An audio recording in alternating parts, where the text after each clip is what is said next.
between the American President Donald Trump and the New York Mayor-elect Zohran Mamdani finally has a date. በሚታገሉ ወገኖች መካከል ፍልሚያው ተጀመረ። I will go to make the case to the president and to anyone. የለውጥ ንፋስ ይነፍስ ጀምሯል። Zohran Mamdani is drawing national attention with የተግባሩ ብዙዎችን የኒውዮርክ ካፒታሊስቶች አስደንግጧል። Socialism. አንድነት ኃይል ነው። ለስግብግብ ሚሊዮነሮች በዚህ አጋጣሚ ኃይለኛ መልእክት መላክ እንችላለን። I want to just speak plainly to the president. ስደተኛ ጠል ፖለቲከኞችንና ባለጸጋ አሜሪካውያንን ቅስም የሰበረ የዶናልድ ትራምፕን እብሪት ያስተነፈሰ ድል የተቀዳጀው ዓለምን እያነጋገረ ይገኛል። I'm a democratic socialist. ዞህራን ኳሜ ማምዳኒ ከአሜሪካ ዋና ዋና ሚዲያዎች ከፖለቲካ ለጋሽ መደብና በዲሞክራሲያዊ ተቋማት ዘንድ ከፍተኛ ጥላቻ ገጥሞታል።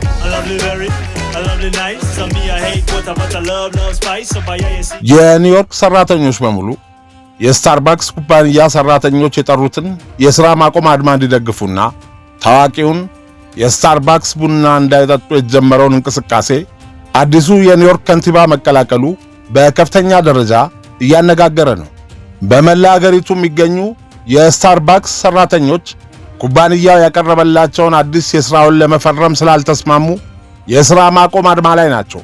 ከኩባንያው ማኔጅመንት ጋር የህብረት ስምምነትና ህጋዊ የሥራ ውል ለማግኘት መታገል ጀምረዋል ሲል አዲሱ የኒውዮርክ ከንቲባ ዞህራን ማምዳኒ በኤክስ ገጹ ላይ ጽፏል። Zohran Mamdani is drawing national attention with a bold call to boycott Starbucks. ሰራተኞች አድማ ላይ ያሉ ምንም አይነት የስታርባክስ ቡና አልገዛም፣ እናም እናንተም ከኛ ጋር በአድማው እንድትቀላቀሉ እንጠይቃችኋለሁ በማለት ሰራተኞች የጠሩትን አድማ መቀላቀሉን ይፋ አድርጓል። አድማው ከጀመረበት ካለፈው ሳምንት መጨረሻ ጀምሮ በኒውዮርክ ብቻ በ65 መደብሮች ውስጥ የሚሰሩ 1000 የሚጠጉ ሰራተኞች አድማ ላይ መሆናቸውን የሰራተኛ ማህበሩ ገልጿል። ማህበሩ ሐሙስ ዕለት ባወጣው መግለጫ ድርድሩ ካልተጀመረ የሥራ ማቆም አድማው ተጨማሪ ወደ ከ500 በላይ ወደሆኑ መደብሮች ሊሰፋ እንደሚችል አስታውቋል። ይህ ካልሆነ በቀጣዮቹ 2 ሳምንታት በመላው አሜሪካ ባሉ 16864 የስታርባክስ መደብሮች የሚሰሩ ሰራተኞች አድማውን ይቀላቀላሉ ሲል የሰራተኛ ማህበሩ አስጠንቅቋል። የሰራተኛ ማህበሩ የሥራ ማቆም አድማውን የጠራው የስታርባክስ ኩባንያ ማኔጅመንት በመላው አሜሪካ ከ600 በላይ መደብሮች እንዲዘጉ ምክንያት የሆነውን የመልሶ ማዋቀር ማስታወቂያ ማውጣቱና በሥራ ላይ ለመዋል መንቀሳቀሱን ተከትሎ ነው። አዲሱ ከንቲባ ዞህራን ማምዳኒ በስታርባክስ ካፌዎች የሚሰሩ ባሪስታና አስተናጋጆች መብታቸውን ለማስከበር ለጀመሩት ትግል ድጋፍ መስጠቱ ወደፊት የኒውዮርክ ከተማ በቢሊዮነሮችና በማኔጅመንት የሚጨቀኑ ብዙ ሚሊዮን ሰራተኞች ለመብታቸው መከበር ለሚያደርጉት ትግል የከተማው አስተዳደር ከጎናቸው እንደሚቆም ገና ከንቲባ ሆኖ ቢሮውን በይፋ ሳይረከብና ሥራ ሳይጀምር በማሳየት የሰራተኛውን መደብ ከጎኑ ለማሰለፍና ከአሁኑ ስልጣኑን እንዴት አድርጎ ሊጠቀምበት እንደሚችል የሚያሳይ የመጀመሪያ ምልክት ነው።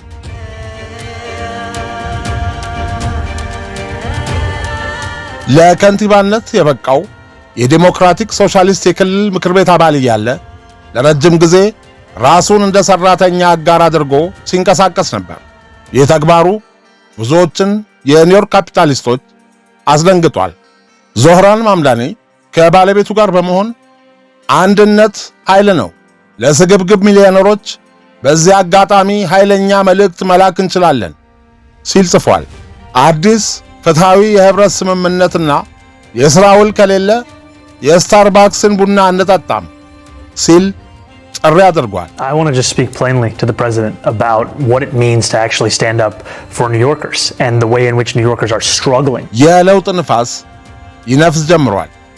ስደተኛ ጠል ፖለቲከኞችንና ባለጸጋ አሜሪካውያንን ቅስም የሰበረ የዶናልድ ትራምፕን እብሪት ያስተነፈሰ ድል የተቀዳጀው አፍሪካን አሜሪካዊ በኒውዮርክ ታሪክ ውስጥ በዕድሜ ትንሹ ከንቲባ በመሆን ተመርጧል።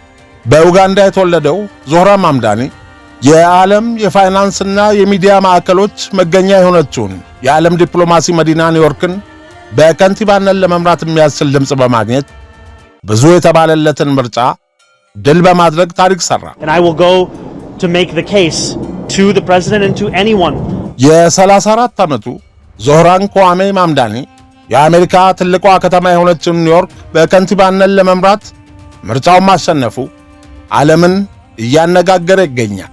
አልጀዚራ ባለፈው ሳምንት መጀመሪያ ላይ በታዋቂው The Listening Post ስፔሻል ፕሮግራም ለኒውዮርክ ከተማ ከንቲባነት እጩ የሆነው ዞህራን ማምዳኒ እያካሄደ ያለውን የምርጫ ዘመቻ በተመለከተ ሰፊ የሆነ ትንታኔ አቅርቦ ነበር።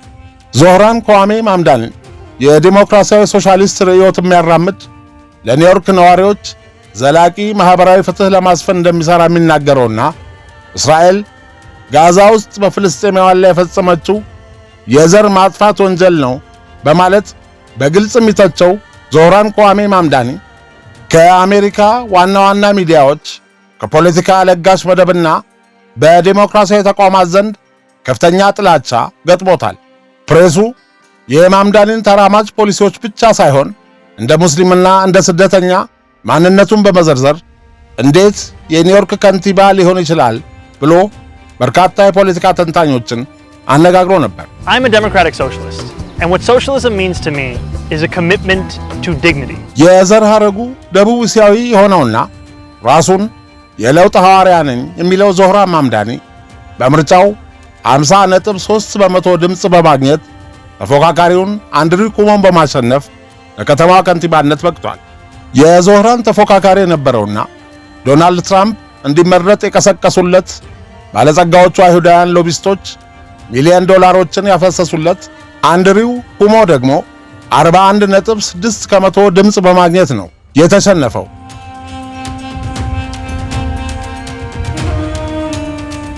መሰረቱ ልክ እንደ ባራክ ሁሴን ኦባማ ከምስራቅ አፍሪካ የሆነው ከሙስሊም ቤተሰቦች የተገኘውና ከጥቂት ወራት በፊት በኒውዮርክ ነዋሪዎች ዘንድ ዕውቅና ያልነበረው ዞህራን ማምዳኒ ለአንድ ዓመት በዘለቀ የምረጡኝ ቅስቀሳ የከተማዋን ነዋሪዎች ሕይወትና ኑሮ እንዲሁም በየኪስና ቦርሳዎቻቸው ዘንድ ብቻ የሚገኙ ችግሮቻቸውንና የኑሮ ፈተናዎቻቸውን አንድ ሁለት ብሎ በመዘርዘር በሚሊዮን የሚቆጠሩ የኒውዮርክ ነዋሪዎችን ቀልብ የገዙ ንግግሮች በማድረግ ባለድል ለመሆን በቅቷል።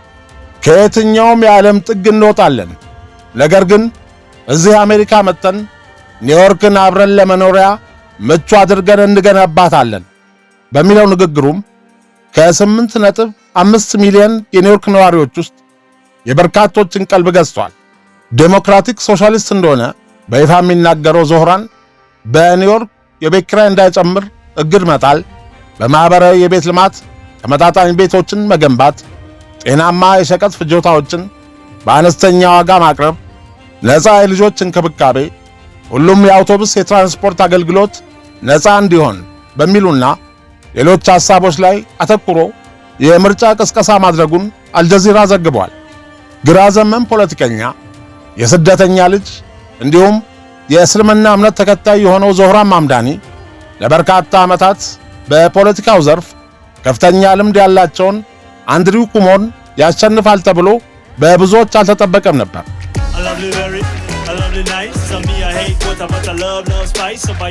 የራፕና የሂፕ ሆፕ ዳንሶል ሙዚቃ አቀንቃኝ፣ በሶሻል ሚዲያ መተግበሪያዎች ቲክቶክ፣ ዩቲዩብ እና ኢንስታግራም ፔጆቹ ከሚሊዮኖች በላይ ተከታዮች ያሉት ፖለቲከኛ መሆኑ በስፋት እየተዘገበ ነው። የአንደኛ ደረጃ ትምህርቱን በማንሃታን የላይኛው ምዕራብ ጎን በሚገኘው ባንክ ስትሪት የሕፃናት ትምህርት ቤት ተምሯል። ሂንዱ፣ ኡርዱ፣ ሉጋንዳ፣ አረብኛና ስፓኒሽ ቋንቋዎችን አቀላጥፎ መናገር ይችላል። እንደ አውሮፓውያን አቆጣጠር በ2010 ኪንግስ ብሪጅ ሃይትስ በሚገኘው ብሮንክስ ሁለተኛ ደረጃ ትምህርት ቤት እየተማረ ሳለ የትምህርት ቤቱን የመጀመሪያ የክሪኬት ቡድን ከጓደኞቹ ጋር መስርተዋል።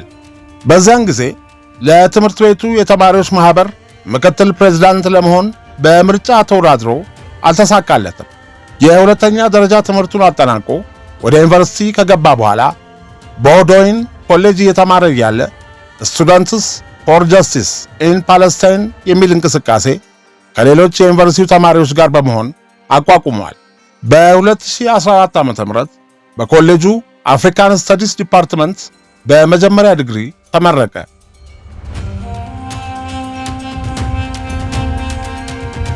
ዞህራን ማምዳኒ የሂፕ ሆፕ እና የራፕ ሙዚቃን ይጫወታል። በ2016 ያንግ ካርዳሞም በሚል ስያሜ ከኡጋንዳዊው ራፐር ሃብ ጋር በጋራ ያሳተሙት የሙዚቃ ሥራ ሲዳሙ ካያሎ በተሰኘው የሙዚቃ ፕሮግራም ላይ ከተሳተፉ 10 የዓመቱ ምርጥ ሥራዎች አንዱ ሆኖ ተመርጧል። ሁለቱ ወጣቶች በኡጋንዳ ጂንጃ በተካሄደው የኒጌ ኒጌ ፌስቲቫል ላይ የሙዚቃ ሥራቸውን አቅርበዋል። ሁለቱ ወጣቶች ለመጀመሪያ ጊዜ አብረው የሰሩት በ2015 ሲሆን የመጀመሪያ ዘፈናቸው ካንዳ ወይም ቻፕ ቻፕ የሚል ሲሆን ቻፓቲ ስለተባለ የህንድ ምግብ ያቀነቀኑት ይህ ዘፈን በዩጋንዳ ከፍተኛ ተቀባይነትን አግኝቷል። በወቅቱ ያቀነቀኗቸው ሁለቱም የራፕ ሙዚቃዎች የተሰሩት የኑቢና ኪስዋሂሊ ቋንቋ ውህድ በሆነው በሉጋንዳ ቋንቋና በእንግሊዝኛ ቋንቋ ነው። ዞራ ማምዳኒ ዜማውን ከደረሰው ከዩጋንዳዊ ፕሮዲውሰር ሃንስ ታክቲከን ጋር የሪከርዲንግ ስራውን ማስተሩን ለመቅረጽ ከጠዋት እስከ ማታ ድረስ በስቱዲዮ ያሳለፉትን ቀናት በማስታወስ ለስኬታማነታቸው ያደረገውን አስተዋጽኦ በመጥቀስ ያመሰግናል።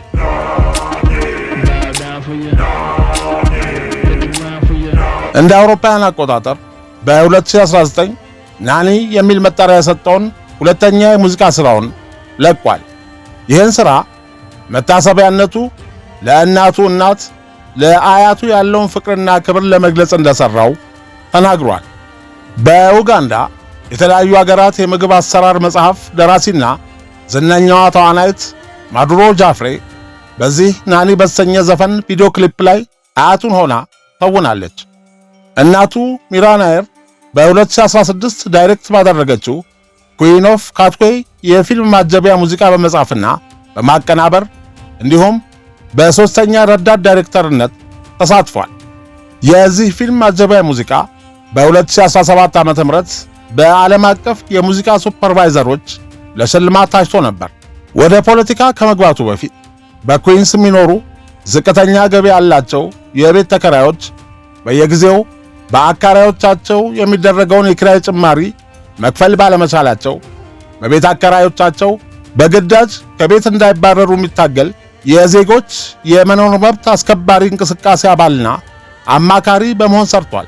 በኒውዮርክ ከተማ ፖለቲካ ውስጥ ለመጀመሪያ ጊዜ መሳተፍ የጀመረው እንደ አውሮፓውያኑ አቆጣጠር በ2015 የከተማው ምክር ቤት 23ኛ ወረዳ ልዩ ምርጫ ላይ ተወዳዳሪ ለነበረው አሊ ነጅሚ የምርጫ ዘመቻ ላይ በበጎ ፈቃደኝነት ነው። በ2017 የኒውዮርክ ከተማ ምክር ቤት እጩ ከድር አሊ ያቲም ዘመቻ ላይ በበጎ ፈቃደኛነት በምርጫ ቅስቀሳ ዘመቻው ላይ ተሳትፏል።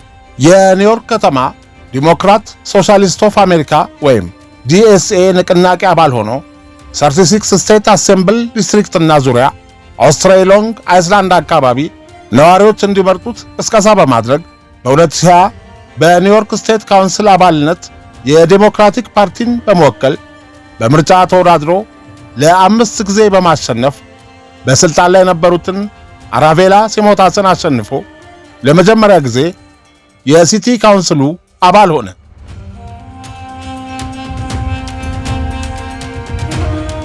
በቀጣይም በ2022 እና 2024 በተካሄዱ ምርጫዎች ተወዳድሮ ተመርጧል። የምርጫ ዘመቻ መድረኩ የሀብት አለመመጣጠንን፣ ፋሺዝምን፣ ወታደራዊነትን፣ ዘረኝነትንና ኢምፔሪያሊዝምን የሚቃወም ሲሆን የቀድሞው የኒውዮርክ ከንቲባ ፊዮሬሎ ላጋርዲያና የፕሬዝዳንት ፍራንክሊን ዴላኖ ሩዝቬልት ፖሊሲዎች ወራሽ እንደሆነ ተደርጎ ይቆጠራል። እነዚህ ፖሊሲዎች ከክፍያ ነፃ የሆኑ የከተማ አውቶቡሶች፣ የሕዝብና የሕፃናት እንክብካቤን፣ የከተማ ባለቤትነት ያላቸውን የግሮሰሪ መደብሮችን፣ የተመሳሳይ ጾታ ጋብቻና መብቶችን፣ በኪራይ የተረጋጉ ክፍሎች ላይ የኪራይ ጭማሪ ገዳን፣ ተመጣጣኝ ዋጋ ያላቸውን የቤቶች ግንባታ ተግባራዊ ማድረግን፣ አጠቃላይ የሕዝብ ደህንነት ማሻሻያንና በ2030 የዝቅተኛ ደሞዝ መነሻ ወደ $30 ከፍ እንዲደረግ የሚሠራ መሆኑን የምርጫ ፕሮግራሙ ያመለክታል። በኮርፖሬሽኖችና በዓመት $1 ሚሊዮን በላይ ገቢ ባላቸው ላይ የተጨማሪ ግብር መጣልን ይደግፋል። በምርጫ ተፎካካሪው የነበሩትን አንድሪው ኩሞ የትራምፕ አሸንጉሊትና በቀቀን ሲል ይዘልፋቸዋል። ዶናልድ ትራምፕ ለከተማዋ ማደርገውን የበጀት ድጎማ አግዳለሁ ማለታቸውን ተከትሎ በሰጠው ምላሽ እዚህ ኒውዮርክ ከተማ አስተዳደር ውስጥ የእሱን በቀቀል ለማስቀመጥና ራሱን በራሱ እያየ ራሱን የሚያታልልበትን መስታወት መፍጠር አይደለም የእኛ ተልእኮና ዓላማ። እኛ የተነሳንበት ዓላማ በአያሌ ችግሮች ውስጥ እየሰቃየ ለሚገኘው የኒውዮርክ ነዋሪ ከችግር የሚወጣበትን አማራጭ መንገድ መፍጠር ነው። ስለዚህ ማንም አይሰማህም ብሏል። ኒውዮርክ ከተማ 115 ቢሊዮን ዶላር ዓመታዊ በጀት አላት። የከተማው ማዘጋጃ ቤት ከ300 ሺህ በላይ ሰራተኞች ያሉት ሲሆን በአሜሪካ ሁለንተናዊ እንቅስቃሴ ውስጥ ትልልቅ ተሳትፎ ያላቸው ናቸው። ስለዚህ የኒውዮርክ ከተማ ከንቲባ ማለት በአብዛኛው የዓለም ከተሞች የኑሮና የእድገት አቅጣጫን ማርሽ እንደመጨበጥ ሊቆጠር ይችላል። ስለዚህም ማምዳኒ የከተማዋ ከንቲባ ከሆነ በዓለም ኢኮኖሚያዊና ፖለቲካዊ እንቅስቃሴ ውስጥ ቁልፍ ሚና ይኖረዋል። በአንጻሩም ኒውዮርክ የዓለማችን ቀዳሚዋ ውድ ከተማ ናት። በኒውዮርክ ኑሮ የሚቀመስ አይደለም።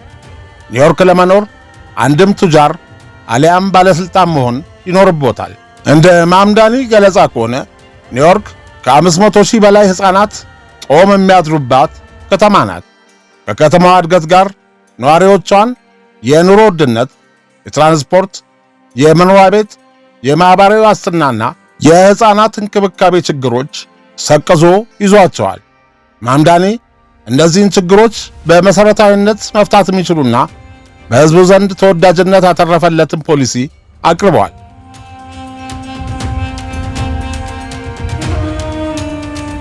የዞህራን ማምዳኒ ፖሊሲዎች ያለው ካለው ላይ ለሌለው ያካፍል የሚል ጽንሰ ሐሳብን ያንጸባርቃሉ።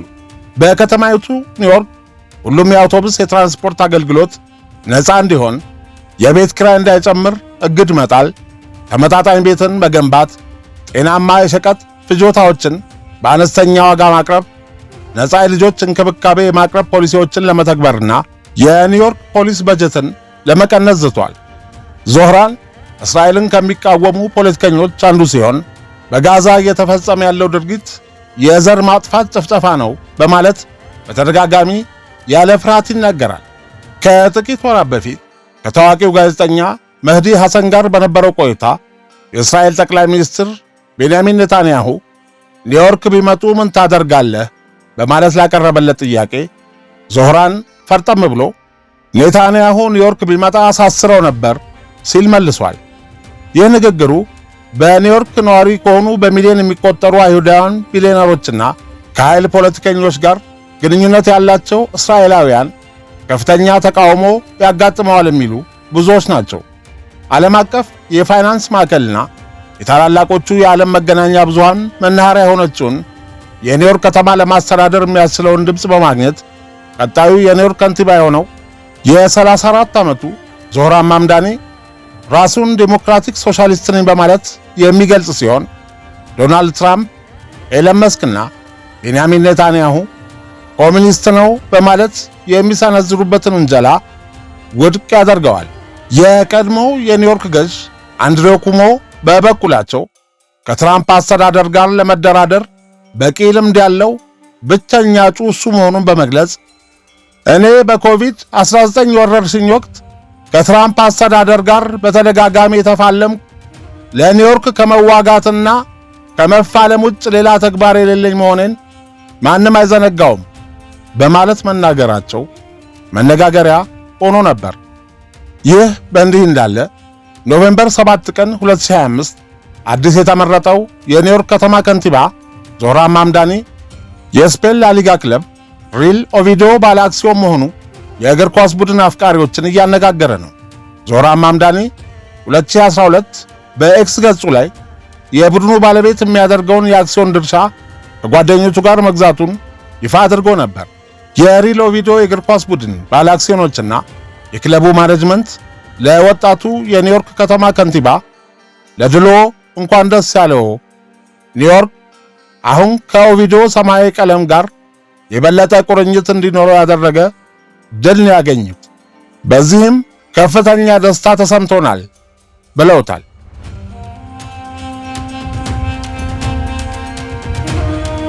በዓለም ዙሪያ ያሉ በርካታ የእግር ኳስ ቡድኖች የገንዘብ ችግር ሲያጋጥማቸው ቡድኖቹን ለማዳን አክሲዮን መሸጥ ውስጥ ገብተው ነበር።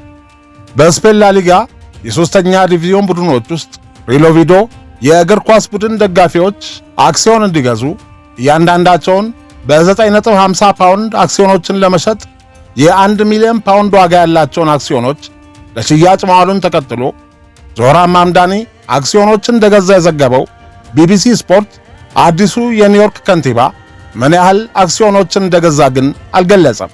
ይህ በእንዲህ እንዳለ ከሳምንት በፊት አዲሱ የኒውዮርክ ከንቲባ ሆነው የተመረጡ ዞህራን ማምዳኒ የቀድሞው የአሜሪካ ፌዴራል የንግድ ኮሚሽን በምህጻረ ቃሉ ኤፍቲሲ ሊቀመንበር የነበሩትን በትውልድ ፓኪስታናዊት በዜግነት አሜሪካዊት የሆኑትን ሊና መሊሃካን የሽግግር ቡድኑን በጋራ እንዲመሩ ሾመዋቸዋል።